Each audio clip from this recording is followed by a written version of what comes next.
And we're live here on YouTube. I'd like to welcome those listening in podcast land, and also like to welcome my buddy Rich. Rich, how you doing today? Oh, I'm doing good, Mike. It's nice to have my voice back after having a little bit of a probably catching the bug that's been going around. Yeah. So it's great to have my voice back and to not have the cough as well. So yeah, a little worried about that with Thanksgiving coming. With Thanksgiving just been passed, on whether I'd be able to be at the various dinners that we had with both sides of the family. So it was great that I recovered well and was able to do that and get a chance to hang out with you. Yeah. So, Rich, we got I'm in town, obviously. We have a really abbreviated show. In fact, we're not even going to do the theme song this week. No. We're just going to do it. So what are we talking about? We're talking about football, and more football. And that's right. I think that's about it. Giving you a quick show since we're together and we don't get a chance to hang out much together. So in person, we're just going to we're going to recap week 12 and preview week 13. And of course, talk about why we named our show, which was the Floose. Let loose the Floose. Let loose. Yeah. And then we're gonna talk Masked Singer at the end, and then we're gonna be out of here. So it's gonna be quick. Yeah. We're not gonna go on a long tirade, or I'll attempt not to. Okay. With that, let's start the show. As we do every week, we have a poll question. We do, Mike. Rich, it was Captain Crunch with Crunch Berries versus Cinnamon Toast Crunch. By far, the best cereal of them all, Cinnamon Toast Crunch. I agree, Mike. That's where I went. I mean, for me, call me a child, but for me, that is by far and away my favorite. That is one cereal that I love getting, and I will eat it all the time. I think that's a cereal that I for sure prefer having it without the milk rather than with the milk. Yeah, that's true too. Yeah.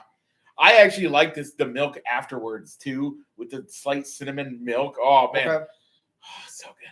Anyway, so we both voted for Cinnamon Toast Crunch. And who joined us, Mike? Who joined us? Andrew Goforth, Josh Hendricks, you and me. Okay. However, the fans did not agree. The fans voted, 6 people voted for Captain Crunch. So Crunch with Crunch Berries going on in this. Those that voted are Pam Hendricks, Sue Hart, Ashley Shriepeck, Gail Welchman, Brandon Close, and Nick Rice. Yeah, I will have to say if I have to put milk with it, I think I would go with the Captain Crunch with Crunch Berries. Okay. But I voted with what cereal I prefer with or without milk, and that's why I went with Cinnamon Toast Crunch. Yeah. Okay. So we may not agree with the results, but the votes matter. So we're not going to call in extra votes to see if we can get a tie. We have to go to Joe, your dad, Joe. We're going to go with it. Yep. And Captain Crunch with Crunch Berries will move on. Yeah. Mike, we're back to the entree side of the poll, and we're going to go with biscuits and gravy versus waffles. Ooh, that's a good one. Biscuits and gravy and waffles. I'll probably get that up tomorrow. Mike, where can they find our polls? You can find it on facebook.com/ballsandsticks or facebook.com/fans of balls and sticks, or check out where Rich and I post on our own personal pages. With that, Rich, let's head to the gridiron, get into the meat and potatoes, the turkey, if you will, of this day. So week number 12, and what happened from show to show, a lot of games to talk about. Yep. So we'll start with the Vikings and Bears matchup, which was a close game, a 30-27 loss to the Vikings. Yeah, okay. Dropping the Bears to 5 and making us both 7-5 picking the Bears, or 5. I have 5-7 picking the Bears. I think might have to check that. We'll have to check that. I think we're better than that. We're better than that. I think we're 7-5. I think we're 7-5. I think you're right. Okay, the Bears dropping to 4-8. Lock of the week, Mike. I said it was going to be the Buccaneers over the Giants. The Buccaneers won 30-7, bringing me above 500, making me 7-5. Mike, you went with the Lions over the Colts. The Lions win 24-6, improving you to 12-0. How'd the upset specials? Upset specials, Rich. You picked the Cardinals over the Seahawks. The Seahawks won 16-6. Dropping you to 3-9. I picked the Patriots over the Dolphins. The Dolphins destroyed at 34-15, dropping me to 3-9 as well. The Turkey Day games, we had 3 games Turkey Day and 1 game last night.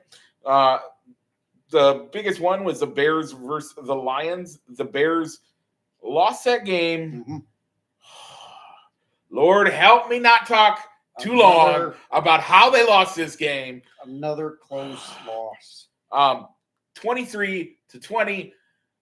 By the way, the Lions have not won a Turkey Day game. They play in every one of them, but they haven't won a Thanksgiving Day game in the last 7. That means 2016 was the last time they won a game, and the Bears let them beat it. The Bears are now 4-8 on the season. And Rich, yeah, you were right. Okay. We are 8-4 on the season. All right. Game number 2 was on Fox, the New York Football Giants and the Dallas Cowboys. I picked the Giants. Mike, you went with the Cowboys. The Cowboys win 27-20.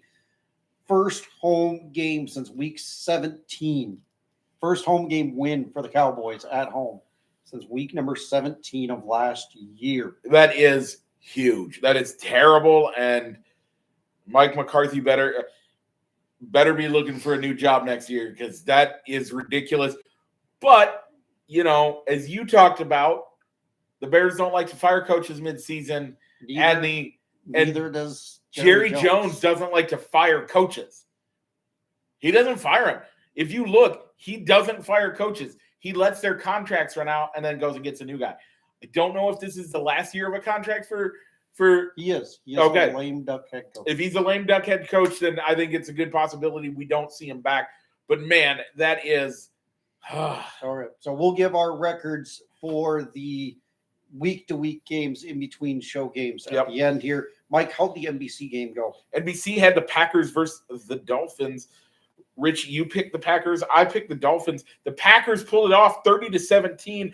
When I saw the score, I had to look to see if Tua was dead, because, man, when Tua is on the field, that team is so good, but they haven't been winning. Now, however, Mike, it's their 12th straight loss when the temperature is below 40 degrees. Yeah, that's a bad one for them.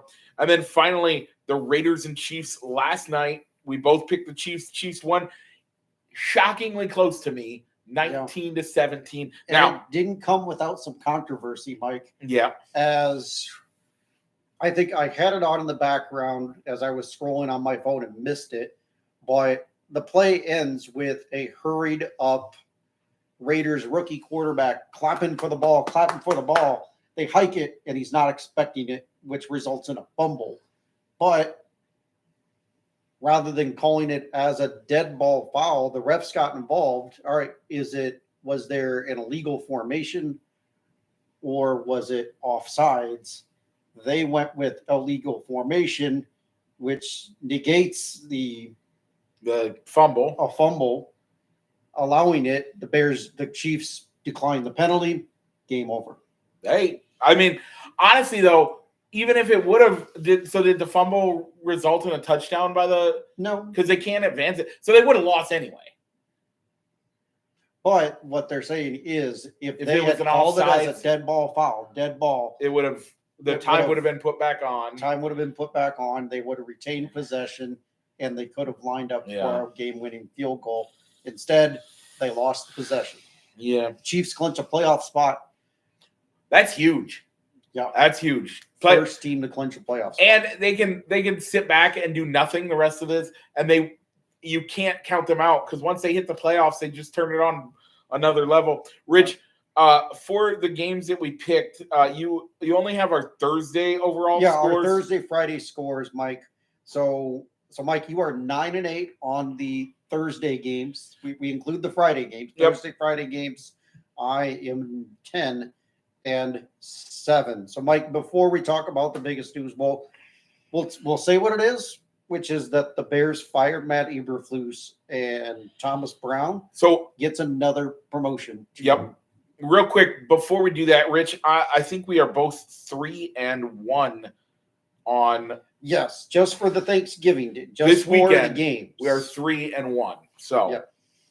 All right, Mike. So before we talk about Matt Eberflus and who who would our people maybe pick? Here's what I'm going to propose. Let's not talk about who's going to be the pick because we're super excited this week that he got fired anyway. We'll talk about what it should look like next week. Okay. Who's going to replace him? But we'll have some discussion on it and about how they lost that game because that plays a huge role into it. And I'll make some other statements. Okay. Now, week 13, locks of the week. Rich, I'm going to go with the Vikings over the Cardinals. Okay. Any reason for it? I just think that the Vikings are a much better team than the Cardinals. Okay. That's fair. Like, they are the better team. So, all right. So that was a matchup I have my eye on. And so I'm going to go with the Broncos over the Browns. Okay. The Broncos play some good defense, and Jameis Winston does not do a good job of managing his turnovers. So I'll take that one. Mike, upset special. Let me pull it up. I had it a second ago, and I lost it. We are a well-oiled machine, ladies and gentlemen. I did forget to put it into the outline. You didn't give me what your pick was. Did you put it in the predictions? I did, Mike. Okay. And your pick was, you can change it if you'd like. Oh, yeah. You said the Rams over the Saints. Yeah, I like that. The Rams over the Saints. The Rams are not as bad as a team, and the Aints are a terrible team. Yeah, I don't know how it's an upset, but I'm going to take it. Yeah, I agree with that. I think we base what we think is an upset off of the pick distribution on Yahoo. So I think this could have been one where a lot of people set their predictions, set it and forget it, and maybe the pick distribution will change by Sunday afternoon. But as of right now, so we can count it. Yep. I'm going to go with one that is technically on the docket as an upset, and I'm going to go Seahawks over the Jets. It's really close to 50-50, but it's the only one. That's one of the few I'm comfortable with. Yeah, and I don't blame you for that one. That one's not that great of that's a rough one there. And then the Thursday night game for next week, both the Lions and the Packers get another long week. They actually have a normal size week this week, and then a long week the week after, as the Packers and Lions play next Thursday in Detroit. I'm picking the Lions. Yeah, I'm going with the Lions as well. The Lions, honestly, so I didn't have time to do. It's been a busy week. It's Thanksgiving week.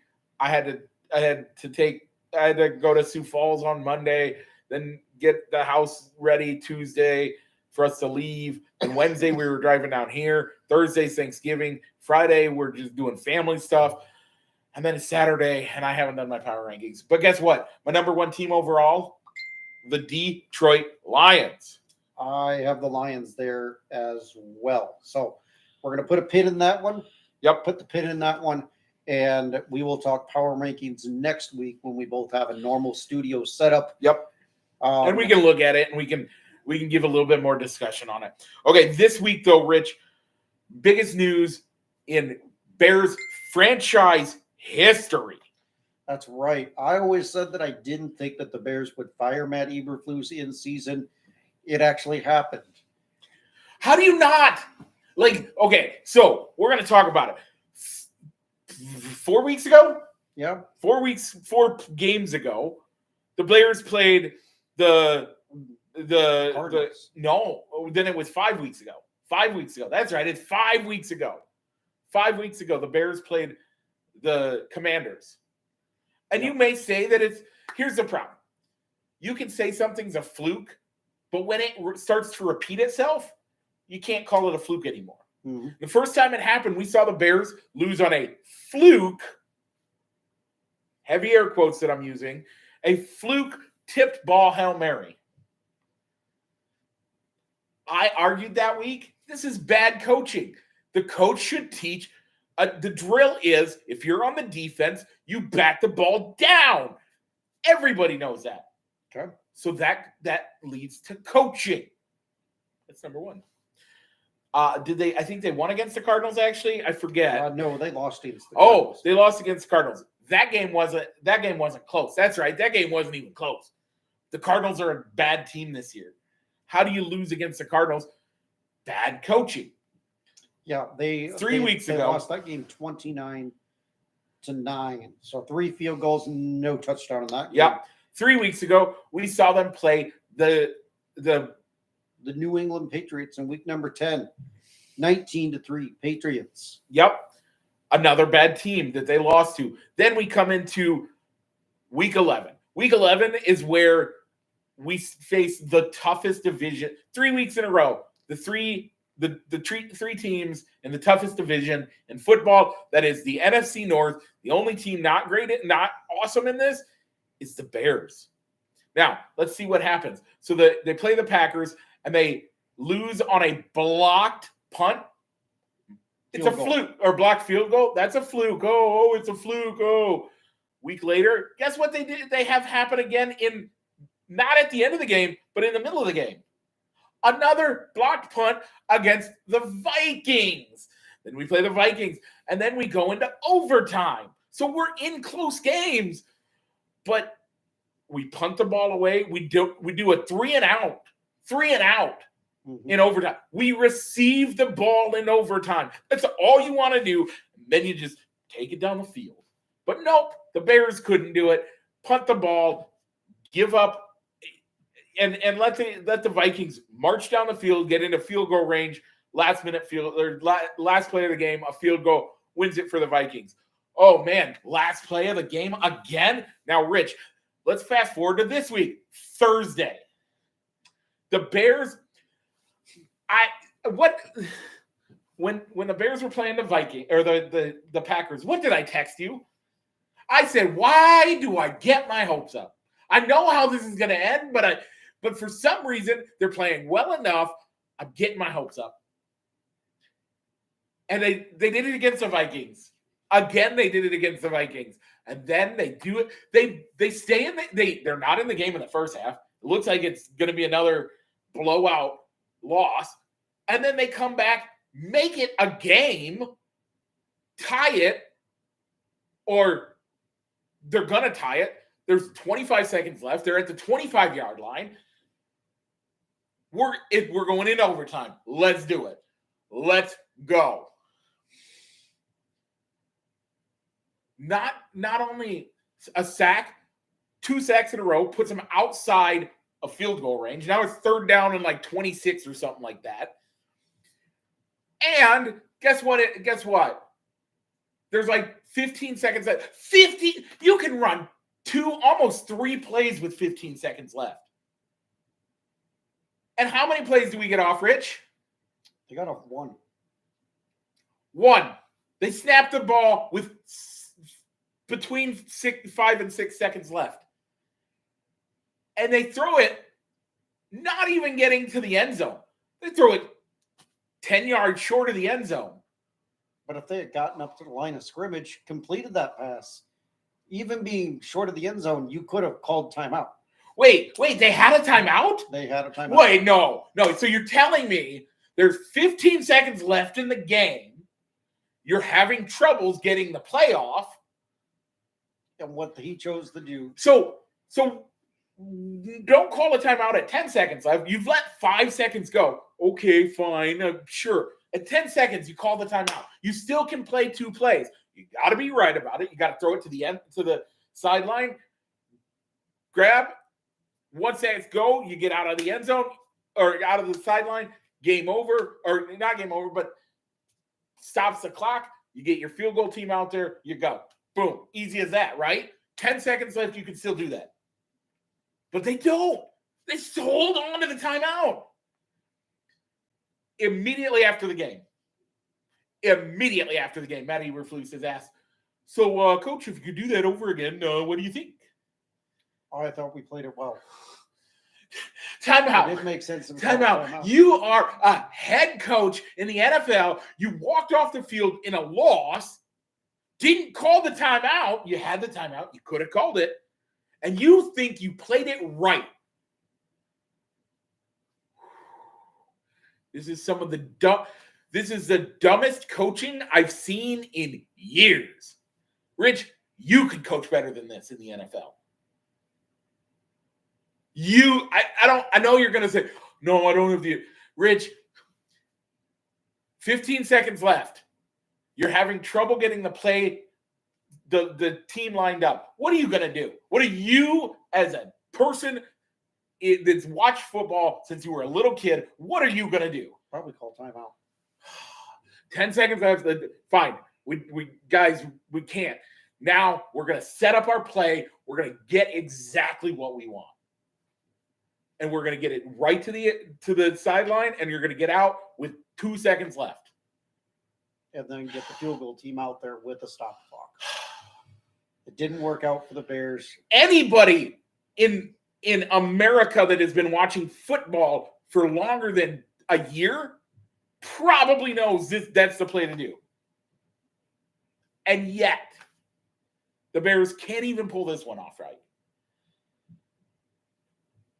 And everybody's like, how do you like, if you were on Twitter, Facebook, whatever other social media, they're asking, how is this clock management so terrible? And yet, like, he still has a job. Well, there were reports even before the game that they were going to be firing him at the end. And it almost makes you wonder, if they had pulled off the win, would they have followed through with that? I don't know. I mean, thankfully, we don't have to ask. Why? Because we know that they lost the game. And then Friday morning, they still let him talk to the media. Yeah, why do you let him talk to the media? That's, to me, is because, and by the way, Matt Eberflus, if you're watching this podcast, which probably isn't, I don't care. When you have dug yourself a hole and we'll even say you're only 10 feet deep, and you look up and you notice, and then you're asked a question about, hey, you're digging a hole. What are you digging for? Quit digging. But instead, this media-savvy head coach keeps digging himself a grave. Here's my thing. It's hard for me to think. If the Bears were, let's say they won 2 of those games. Okay. 2 of the games in the last 6 weeks. I still think even if they weren't talking about firing him after this game, I think what he said in that post-game interview about, I think I did the right thing, I don't see how you keep him around anymore. Like, how do you keep him around if that's his statement? I think you have to fire him. And lo and behold, Friday morning they did. The first time in 100+ year franchise history, the Chicago Bears fire a head coach mid-season. Yep. They will be paying him to not coach the team. I'm okay with that. They shouldn't have had him on the field at all this year. I've said it before. Jim Harbaugh was available and wanting to go to Chicago. Would have been a great place. Goose blah blah. That's where we're at. What are your thoughts? I ran it a little bit. It's okay. I think most of my thing on this topic was going along the lines of who should replace him. But you've said we're going to table that discussion.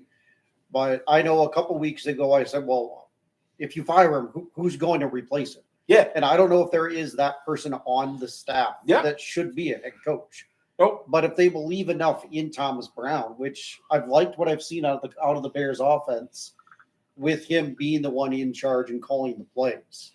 Yeah. So if you think he's head coach material, give him the keys. Give him the keys to the engine. Give him the keys to the car. Let him drive, and let that be a good audition for him.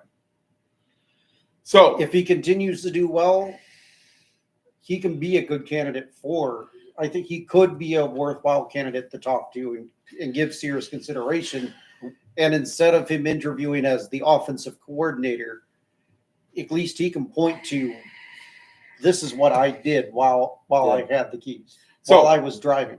Couple of things I want to say real quick. One, people around the country have been saying that part of the problem is that Caleb Williams is a bust. Look at the stats, folks. Ladies and gentlemen, he has gone the longest as a rookie without throwing an interception in the NFL history. Period. Can't beat that.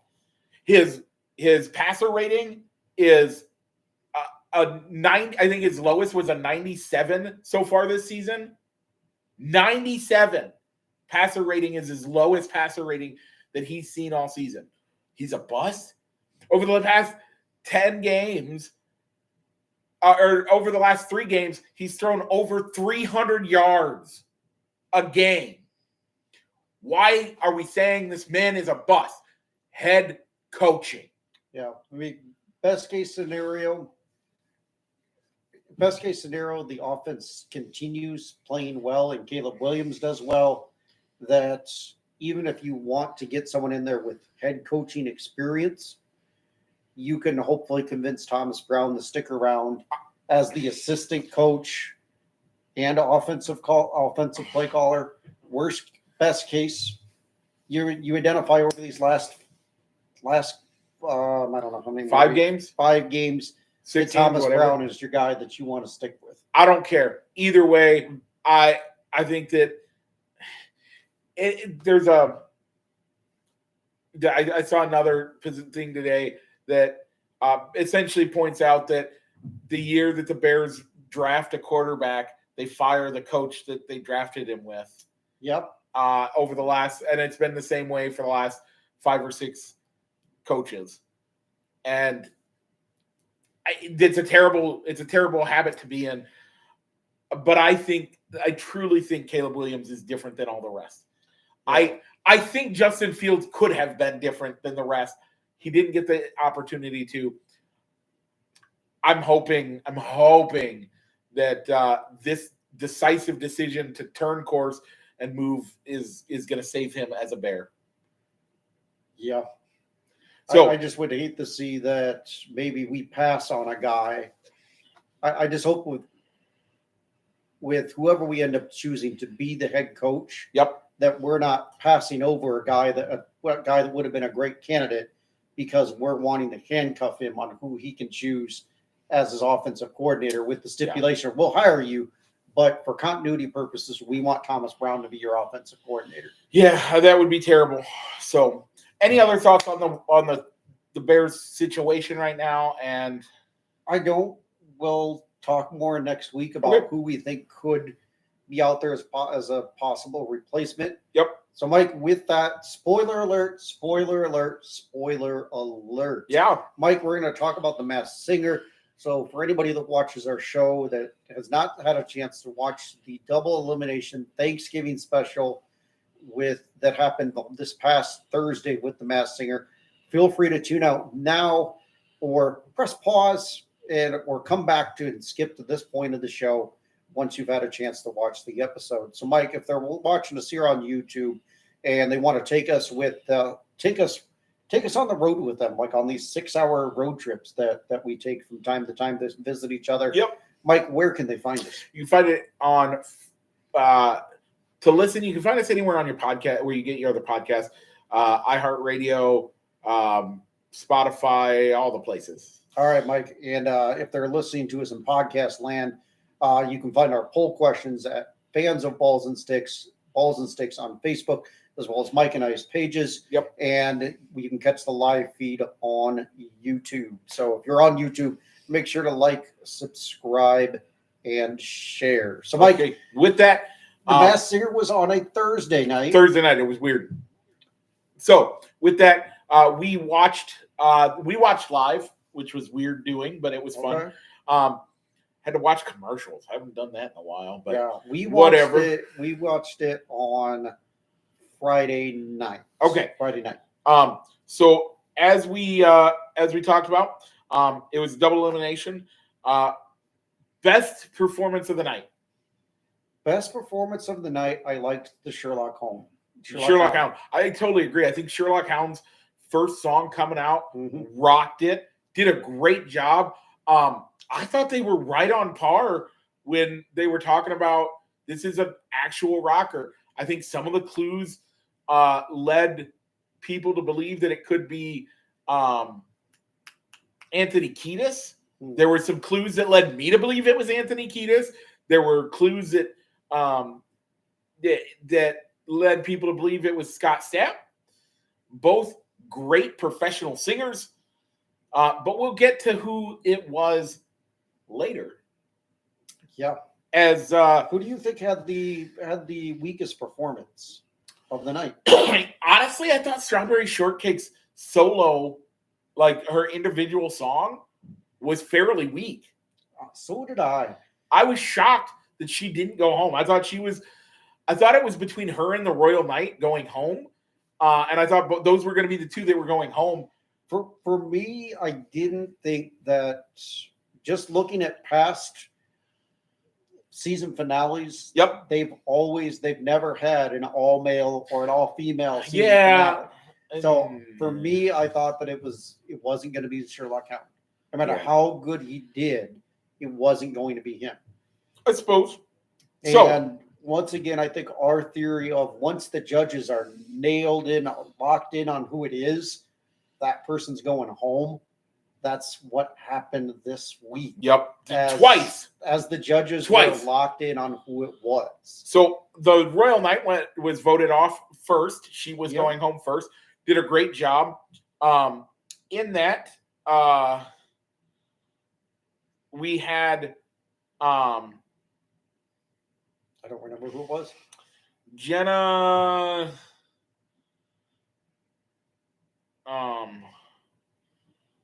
Oh man, I just had it. Let's circle back because we are familiar with who Sherlock Hound was. Oh, so I literally just had it. So give me 2 seconds and I'll tell you.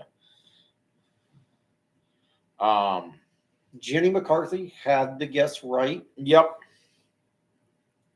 It was Jenna. Where was it? Jenna Kramer, actress, singer, and podcast host.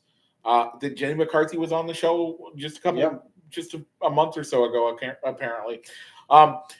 She did great. She had a good voice. I thought she honestly could have done a good job in the finale, but ended up not. And then we had the SmackDown Battle Royale, whatever they're calling it this week. They changed the name on that, and I find it annoying, but whatever. The Hound and the Strawberry Shortcake go head to head. And honestly, that time, Strawberry Shortcake murdered. Yeah. Murdered. I totally agree. Sherlock Hound. If you were basing your vote, I think even if you based your vote over their overall body of work, and not just that night, or zeroed it into not just that battle, you go with Strawberry Shortcake over the Hound. 100%. And Strawberry Shortcake won, and I think rightfully so in that battle. And so then the Hound gets voted out. Robin Thicke had last 2 weeks have been locked into one person. And then this week, Ken Jeong joined him in it. And they were right. And it was Bronson Arroyo. Yeah. World Series hero of the Boston key player in the 14 Boston Red Sox that broke the curse. Bambino, and also played for the Reds. I found it odd that he even revealed that, because I'm asking, I even wore Red Sox. Yep. I didn't know if I ever caught that. Yeah. I thought that if those Red Sox were revealed. I don't know that they were. When he was pitching. When he was if they ever had any clues where he was sitting down. Yeah, I don't remember. But it was good. I thought it was great. He shocked me. I was amazed, and he did great. So, yeah. All right. So, Mike, going into the quarterfinals, we have our top four of the Goo, Strawberry Shortcake, the Wasp, and the Buffaloes. Who's your pick to win? I think the Buffaloes end up winning, but I don't like that. I really like the Goo. I think it's the Wasp. Okay. Tune in next week, and next week is semifinals. Yep. And then we go into the finals. So tune in next week. We'll have another episode for you where we talk about the Masked Singer and sports in general. We're going to do a lot more of a show next week. Thanks for joining us. God bless. And, spend some time with your family this week. Be thankful. Politics divides us, but let's focus on the fact that, we love each other and we care about each other. That's why we're at the table together, not because of who you voted for or who you didn't vote for or all that. Forget about that. Turn off the news, unplug from it, and just have family time. You'll be happier. God bless.